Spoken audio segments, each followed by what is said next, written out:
novel, a documentary, and a concert. Gord met my family, and together we formed the Gord Downey and Cheney Winjack Fund.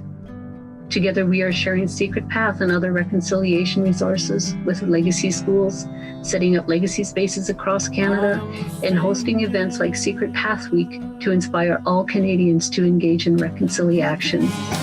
Before he left us, Gord asked us all to do something. You're gonna figure it out. Will you join us? Together we can make Canada a better place. I'm Lloydetta Quaco. I'm here at the rooms where we just finished recording a Sharing Our Culture series. This is a place where you get to meet amazing individuals from diverse cultural backgrounds who are making significant contributions of Newfoundland and Labrador.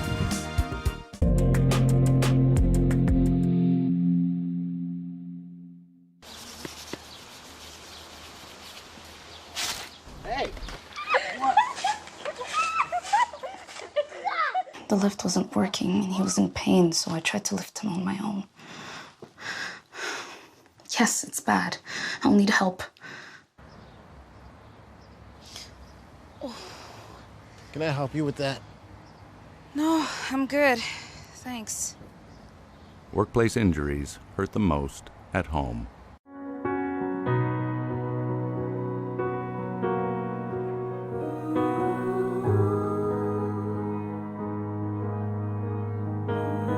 If you only knew what I'm going through, I just can't smile without you.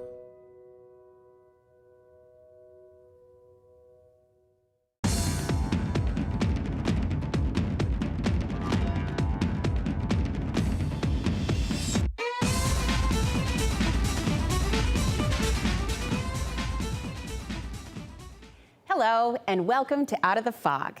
I'm Lynn Hammond. Tonight, I'll be speaking with Tony Stack, CEO and Director of Education with the English School District. Join us after these messages.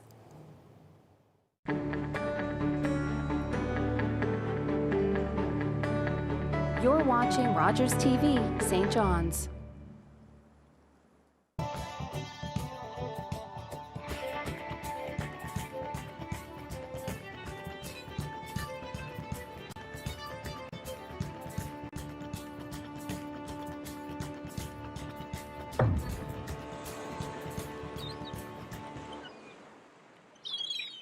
So there's lots of adventures to go on in Newfoundland and Labrador, and really I haven't been on many of them, so I'm really excited about this year. So I'm going to hit the best west.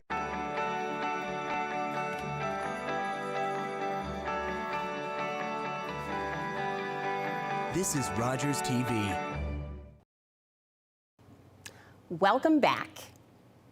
So, Tony Stack, thank you so much for being with us today. Of course, the Newfoundland and Labrador English School District has its hands full any year.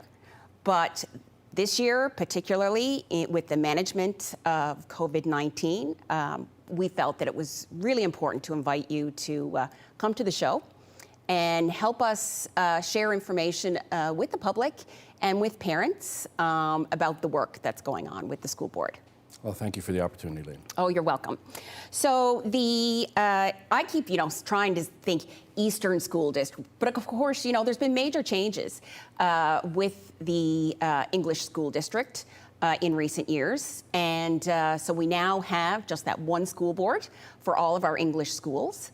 And it's divided into 4 regions, is that right? 4 regions, yes. Labrador, Western, Central, and Avalon. Okay.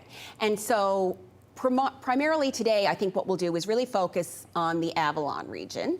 And about half of our students are in the Avalon region. Is that correct? That's correct. 34,000 out of 63,000. 63,000 students. Wow. Yeah. And so, of course, I'm also a parent. I have 3 kids in school in St. John's right now. And, parents are getting information from all kinds of different sources. So we'll try to clear up some things for them today. Sure. So maybe you can first start with explaining to us what the accountabilities are for the school district. I think sometimes perhaps people may blend the duties of the school district and the Department of Education together. So maybe you could help kind of frame that up for us. So the government of Newfoundland and Labrador outlines all the responsibilities in our Schools Act. And our Schools Act allows for Department of Education. Department of Education is responsible for overarching policies that apply throughout our education system as well as the Francophone system, private schools.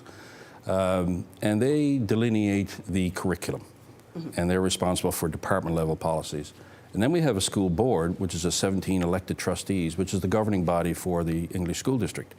And we have a chair, Granway Price, and those folks meet and bless policies and approve policies and also provide a measure of accountability for me to report to as Chief Executive Officer.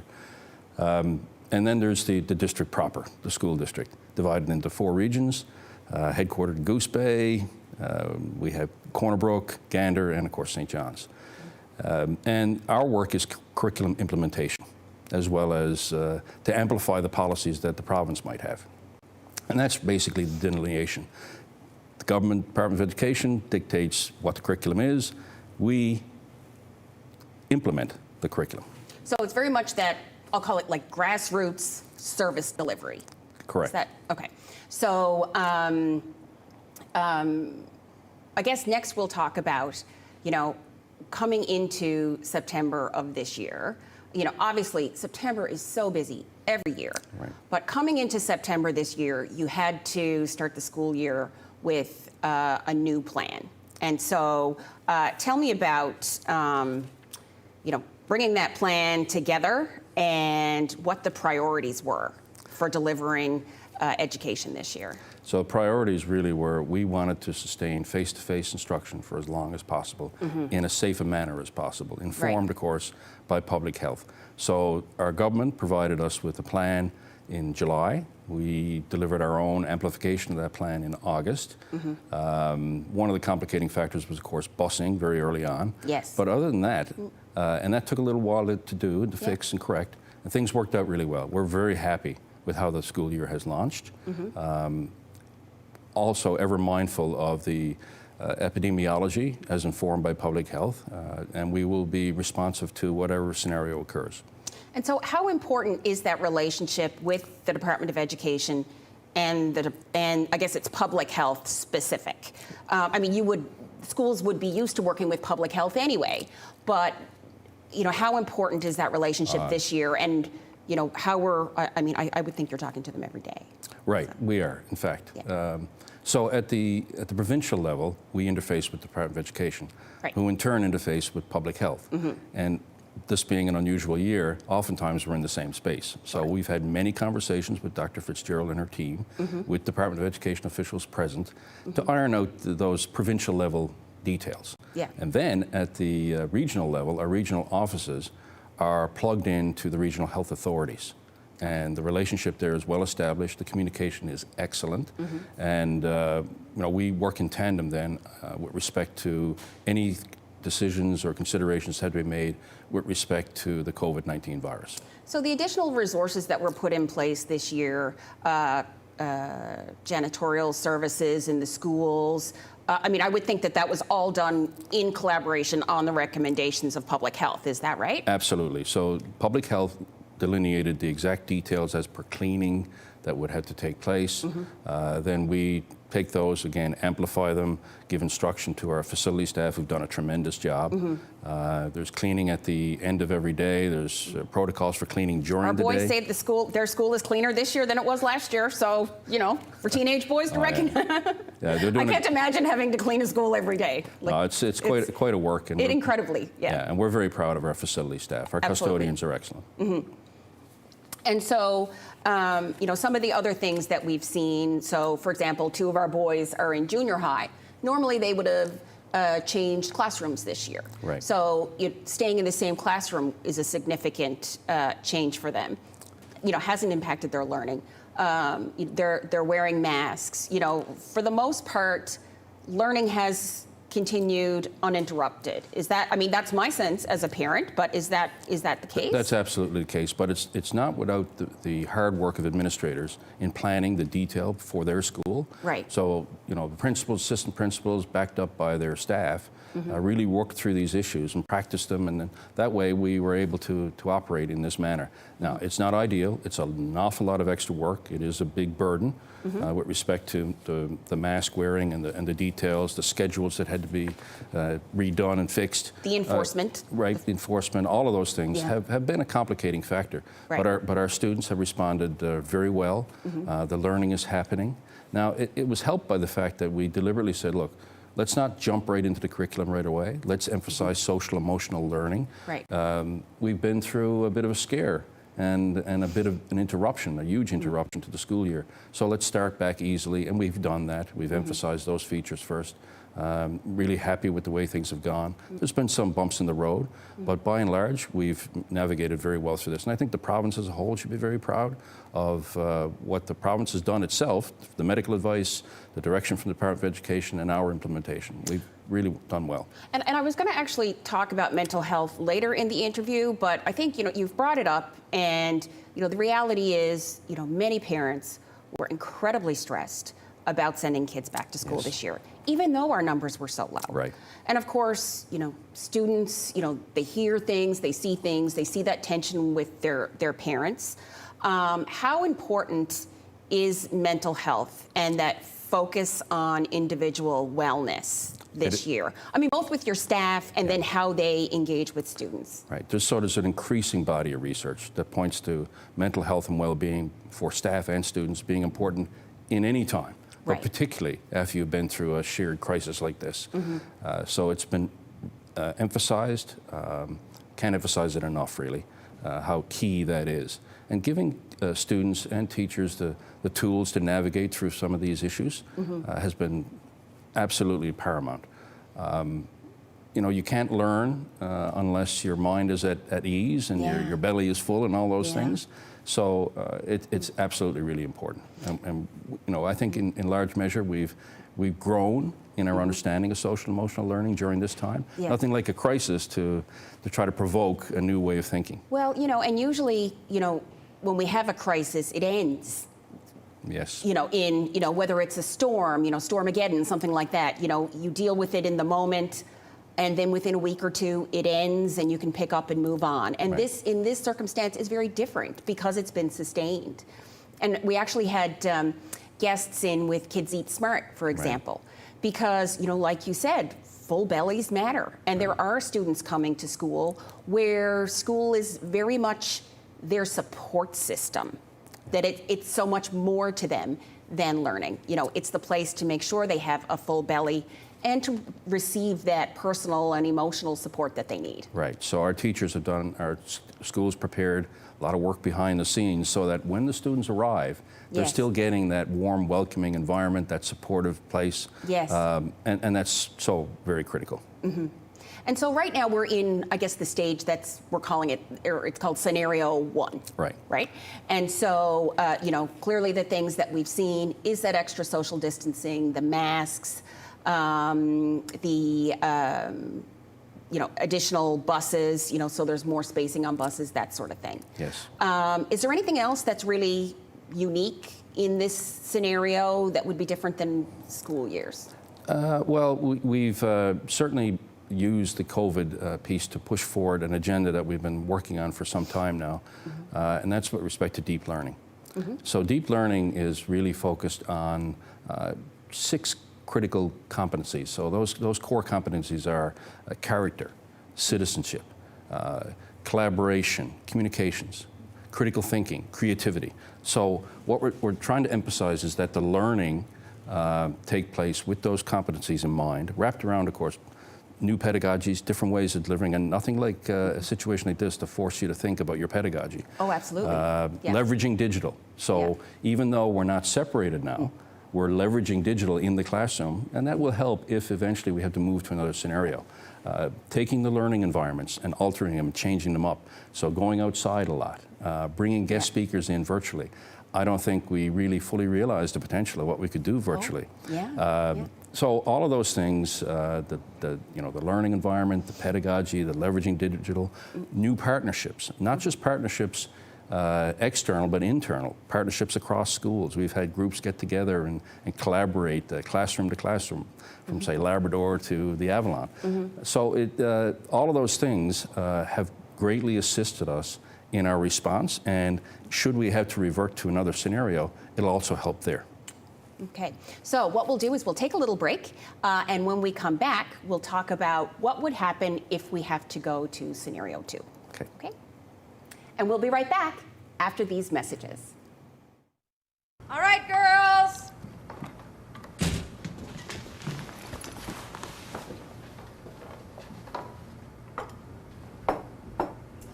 Mom, you said it's played again.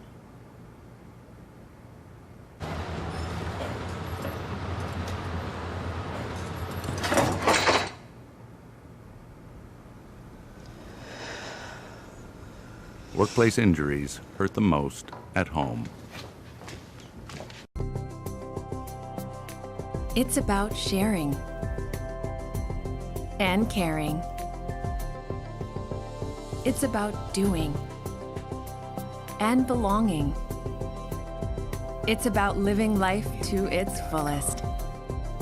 And it's about laughing out loud. We are L'Arche Canada, and we're about witnessing and sharing the gifts of all people. Learn more about us today.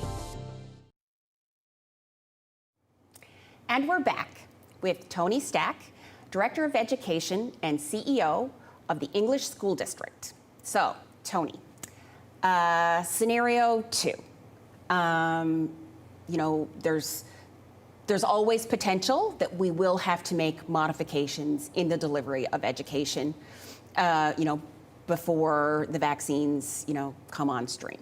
Right. So, what is scenario 2, and what could potentially happen that would bring us to have to consider this next phase of changes? So we will get our information from public health. Public health will ascertain the epidemiology in a particular area, whether it's province-wide, regional. So we may have to employ a scenario 2. And the biggest concern is high school with respect to physical distancing. So under a scenario 2 model, essentially it's a shift system. So on alternating days, students are attending. At the end of their day, face-to-face, they will get instructions on how they can do things in an asynchronous fashion, sort of at home. And then, so on a Monday, they're in doing work. Tuesday, they're at home. They return on Wednesday. Keep in mind, the teachers have to deal with 50% one day, 50% the next day. Right. So when they're home, they're not getting online learning. Not necessarily. Now that could happen. There are, the plan sets it out as possibilities, but it would be awful difficult for the teacher to attend to offline activities while they're dealing with a face-to-face group. Now, even in a scenario 2, if possible, and the school allows for it, in terms of physical space, we'll make every attempt to try to keep K-6 students in as much as possible. And so why is that so important? Because I've heard that repeated. Well, and the importance there is that we recognize that any type of virtual learning for K-6 will have its challenges. You're dealing with younger students. It would be helpful if parents are able to help monitor students at home and set them up and make sure they're attending. But it's not the reality. So that's a challenge that we would have to face. Not to say it's impossible. We're doing a little bit of experimentation with that right now. So we have some students who are availing of remote learning, a small number who are immunocompromised. And that's in the K-9, and there are some in 10 to 12 as well. But what we do with the K-9 grouping is they are assigned a remote learning teacher, and they interact during the day. There's a set number of hours. It's not a full day. There are synchronous, sort of face-to-face through the computer, and there are asynchronous activities that the families have.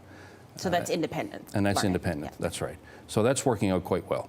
And we're learning lessons from that to be able to figure out how we would do that in a full-up entire school or province scenario. And that would be the schedule, or the scenario 3. That would be scenario 3. Right. But under scenario 2, we will try to have K-6 students in class as much as possible, whether that's 50-50 or better. We will aim for as high number as possible. As well, learners that have challenging needs or special needs, we need to make sure that we attend to that very carefully. So if possible, we would have those students in, even though there's a shift system for others, we will aim to have those students in full time. Oh, that's excellent. Like, for example, my nephew has autism. And so, you know, the disruption in schedule for some of those, you know, children with autism would be especially difficult. So those would be some of the students who would be considered for that type of... We would prioritize those learners for full time. Excellent. Yes. Okay. So that's under scenario 2. Under scenario 3, it's essentially everybody's learning from home. Right. It's a virtual. Now, if possible, again, we'll have our teachers physically in the building and going through delivering education through virtual means. And what would be some of the things, or potentially, because obviously that would be a decision that would be made along with public health and government, but what would some of the things would need to happen in order for us to have to move to scenario 3? So again, you're right. We would take our direction from public health, and it would simply be we're assuming the epidemiology of the COVID-19 at that point. If it got to the point where even shift system was problematic or from a risk perspective, then we would have to adopt a scenario 3 model. So that's for an extended period of time where students are not in school, whole schools, a region, the province. That's the other piece about these scenarios. We could have scenario 1, 2, and 3 employed all at once in the province, depending on what's happening in the region. Oh, in different regions? In different regions, depending on the epidemiology. Well, of course. I mean, if we had community and spread in St. John's, that doesn't mean that the school in Ramia needs to shut down. Right. So. And there are there are nuances that would apply to the school depending on the location that would have to be adjusted. Obviously, we had to be nimble enough to do that. Under scenario 3 as well, there are prescribed amount of hours. So if your child is in K-3, for example, you would expect at least an hour a day of some sort of face-to-face. Very young children. And then it goes up from there in terms of hours, culminating in a high school course where if you're on a credit course, you would expect for that credit course to be engaged for 3 hours a week, for example. So basically 5 hours a week for the lower grades, 16, 18 hours for high school, and then within that range, 6 to 8 hours for junior high, for example. Okay. So the last part of the school year last year, obviously, kids were home, parents were working from home. I would think that there was a lot of learning from the school district's perspective at that time. And one of the significant things that we heard was that children didn't necessarily have access to their own technology. So there might be a computer at home, but parents might be using it for work, for example. Right. So, we heard about an announcement for technology, I think Chromebooks, I think. So yes. Where is that in the plan? And if we went to scenario 3, would we be ready to mobilize that? So the week of November 23rd, the rollout of the Chromebooks will start for grades 7 to 12. And it'll go from there. We'll start in Labrador because we're worried about the weather and the onset, and then work our way through. That will greatly assist with students being able to have Chromebooks.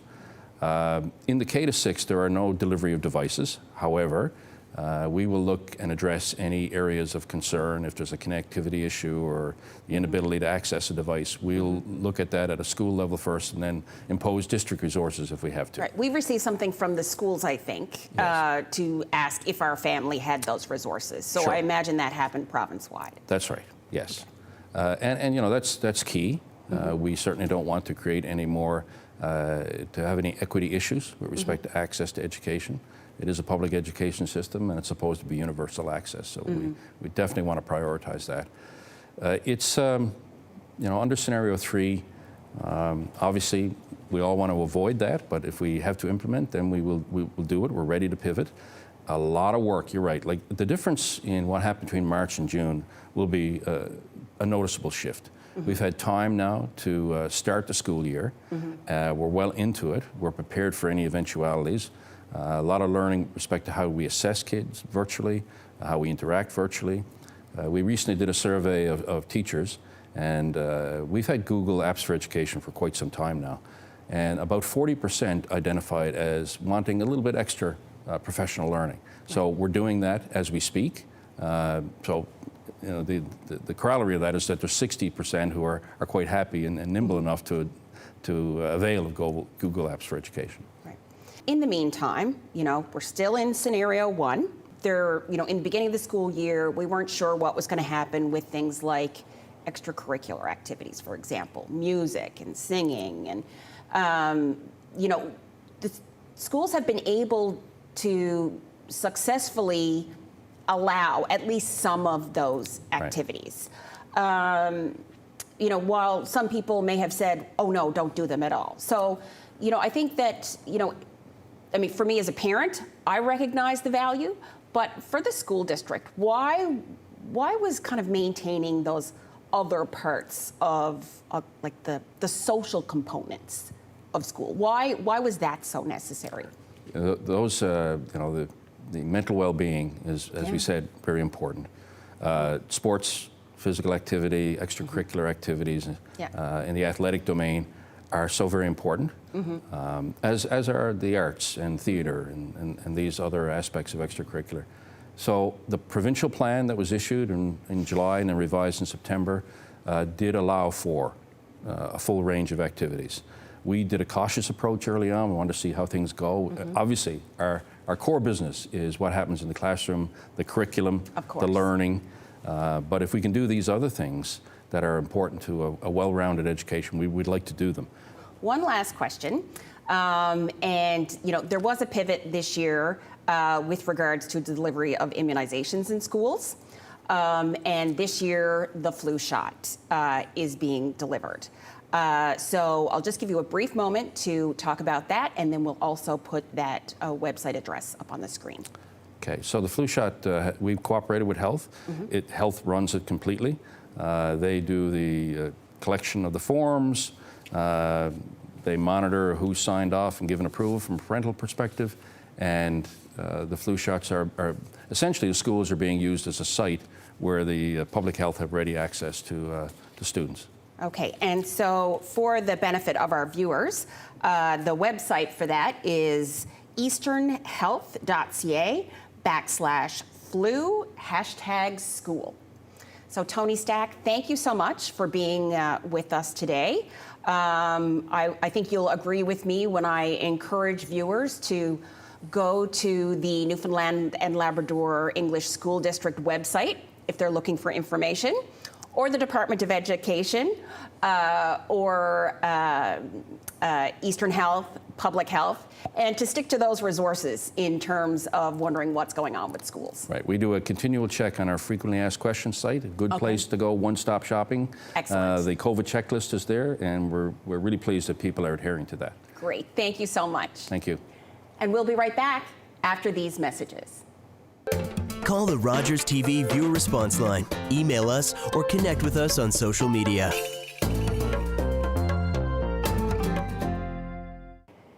Thank you to Tony Stack, CEO and Director of Education with the Newfoundland and Labrador English School District. Of course, the impacts of COVID-19 on our schools and our children is stressful, but I hope that you found this interview informative and will look to the English School District, the Department of Education, and Public Health for more information. Join us next time on Out of the Fog.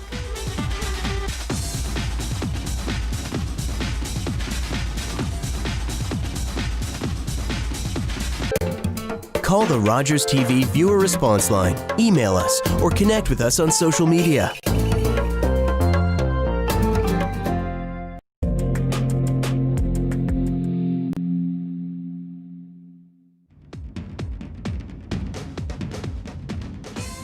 Hey everyone, it is Jason Piercy, host of Out of the Fog on Tuesday nights at 7:30. You're definitely going to want to watch because you never know what I'm going to get into. It's all about community. It's all about you. So watch Tuesday, 7:30.